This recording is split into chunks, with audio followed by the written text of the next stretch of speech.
বন্ধুরা, আপনারা কেমন আছেন? আশা করি সবাই ভালোই আছেন। আজকে আমি ছোলার ডাল দিয়ে মোচা করব। প্রথমে আমি ছোলার ডালটাকে ভিজিয়ে রেখেছিলাম, এটাকে পাটায় বেটে নেব। এখন আমি মোচা ছিলে নেব, ছিলে এটাকে সিদ্ধ করে নেব। তারপরে একসাথে মেখে এটাকে বড়া করব, তারপরে আলু দিয়ে তরকারি বানাবো। কেটে নিয়েছি, কেটে সিদ্ধ বসিয়ে দিয়েছি। এর মধ্যে হলুদ দিয়ে দেবো। এখন আমি এটা সিদ্ধ হতে হতে আমি ডালগুলো বেটে নেব। আমি ডাল নিয়ে নিয়েছি, এর সাথে কাঁচা লঙ্কা আর আদা, এগুলো বেটে নেব। সিদ্ধ করে জল চেপে নিয়েছি, এখানে ছোলার ডাল সব বেটে নিয়েছি।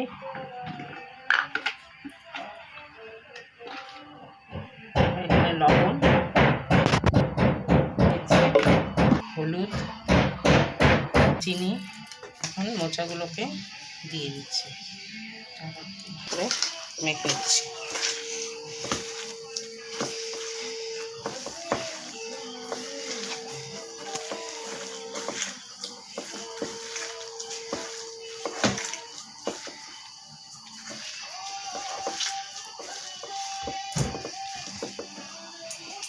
কড়াই গরম হয়ে গেছে, তেল দিয়ে দিচ্ছি। এইভাবে ছোটো ছোটো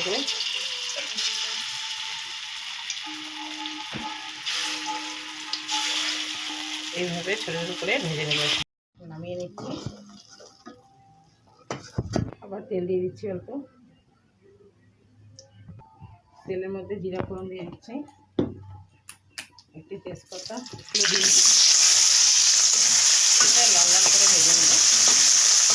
অল্প লবণ দিয়ে দিচ্ছি আর অল্প হলুদ দিয়ে এটা লাল লাল করে ভেজে নেব। এখন আমি মশলা বেটে নেব। এখানে জিরা আর আদা বেটে নেব। মশলাগুলো দিয়ে দিচ্ছি, লবণ, হলুদ,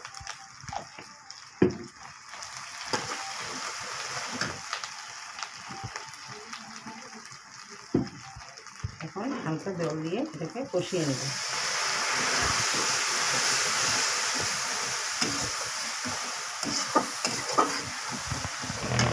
চিনি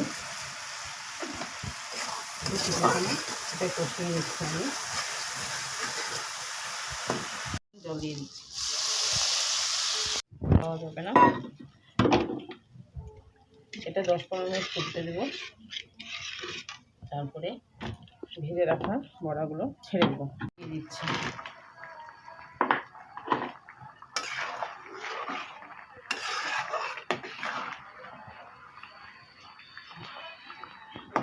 কিছু সময় ফুটবে, তারপরে ঘি, গরম মশলা দিয়ে নামিয়ে দিচ্ছে। গরম মশলা বেটে রেখেছিলাম, এখন দিয়ে দিচ্ছি।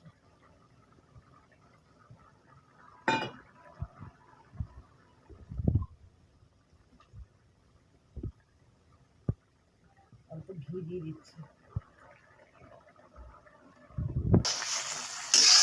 এখন আমি গ্যাস বন্ধ করে দিচ্ছি, নামিয়ে নেব। তরকারি রেডি হয়ে গেছে। মোচা দিয়ে ছোলার ডাল দিয়ে বড়া করেছি।